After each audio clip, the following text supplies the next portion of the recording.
Hello friends, കഴിഞ്ഞ ദിവസം നമ്മൾ ഈ സ്റ്റാമ്പിനെ കുറിച്ച് ഒരു വീഡിയോ ചെയ്തിരുന്നു.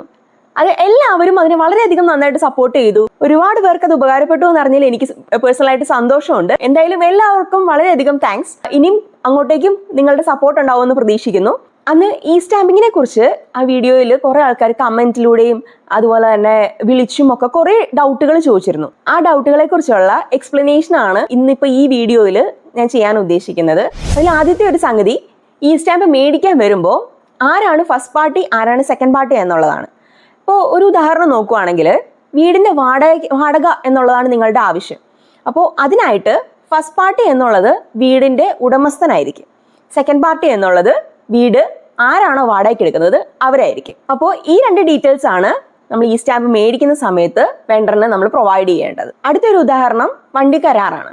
അതിന് വേണ്ടിയിട്ട് ഫസ്റ്റ് പാർട്ടി ആരാണോ വണ്ടിയുടെ ഉടമ അവരായിരിക്കും, സെക്കൻഡ് പാർട്ടി ആരാണ് വണ്ടി മേടിക്കുന്നത് അവരായിരിക്കും. അപ്പോൾ ഈ രണ്ട് ഡീറ്റെയിൽസും നമ്മൾ വെൻഡേഴ്സിന് പ്രൊവൈഡ് ചെയ്യേണ്ട ആവശ്യമുണ്ട്. ഇത്രയും ക്ലിയർ ആയി എന്ന് വിചാരിക്കുന്നു. ഇനി മെയിൻ ആയിട്ടുള്ള ഒരു ഡൗട്ടാണ് അഫിഡവിറ്റ്. അതായത് പുറത്തേക്ക് പോകുന്ന ആവശ്യങ്ങൾക്കും KSFE അതുപോലുള്ള അഫിഡവിറ്റ്സിന് ആരാണ് ഫസ്റ്റ് പാർട്ടി ആരാണ് സെക്കൻഡ് പാർട്ടി എന്നുള്ളത്. അതിൽ മെയിനായിട്ട് ഫസ്റ്റ് പാർട്ടി എന്ന് പറയുന്നത് ആരാണ് അഫിഡവിറ്റ് ചെയ്യുന്നത്, ആരുടെ പേരിലാണോ അഫിഡവിറ്റ് ചെയ്യുന്നത് അവരായിരിക്കും ഫസ്റ്റ് പാർട്ടി.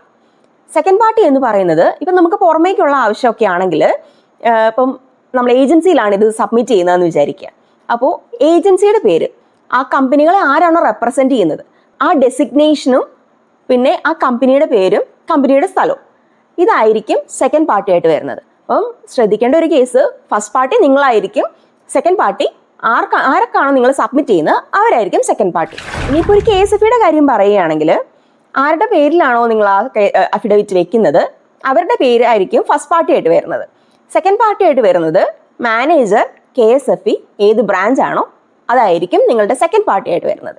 ഇപ്പൊ നിങ്ങൾക്ക് ഫസ്റ്റ് പാർട്ടി സെക്കൻഡ് പാർട്ടിയെ കുറിച്ചുള്ള ഒരു ക്ലാരിറ്റി കിട്ടിയെന്നാണ് എൻ്റെ ഒരു വിശ്വാസം. ഇതേപോലെ തന്നെയാണ് ബാക്കി എല്ലാ ഡീറ്റെയിൽസിലും വരുന്നത്.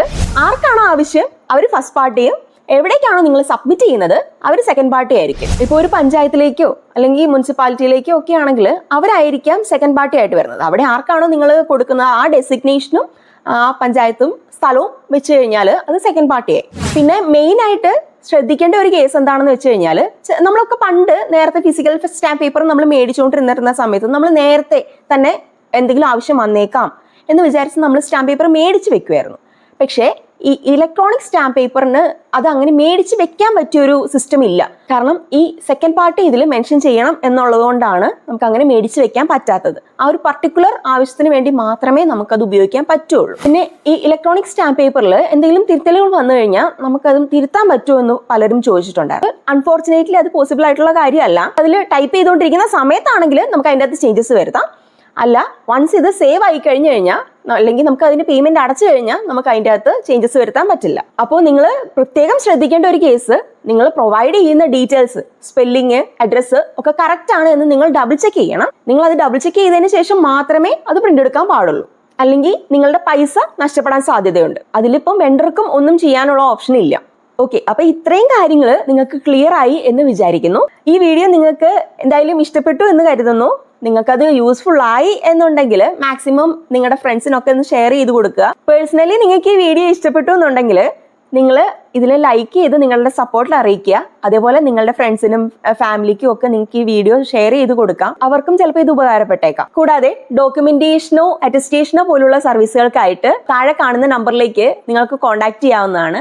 കേരളത്തിൽ എവിടെയാണെങ്കിലും നമുക്ക് ആ സർവീസ് നമുക്ക് ലഭ്യമാക്കി തരാൻ പറ്റും, നിങ്ങൾക്ക് അത് അയച്ചു തരാൻ പറ്റും. അപ്പോൾ എന്താവശ്യത്തിനാണെങ്കിലും ഈ നമ്പറിലേക്ക് നിങ്ങൾക്ക് വാട്സ്ആപ്പ് ചെയ്യാവുന്നതാണ്. വിളിച്ചാൽ കിട്ടിയെന്ന് വരില്ല. അപ്പോൾ അതുകൊണ്ട് എല്ലാവരും വാട്സ്ആപ്പ് ചെയ്യാൻ നമ്മൾ പ്രതീക്ഷിക്കുന്നു. അപ്പോൾ എനിവേ, താങ്ക് യു.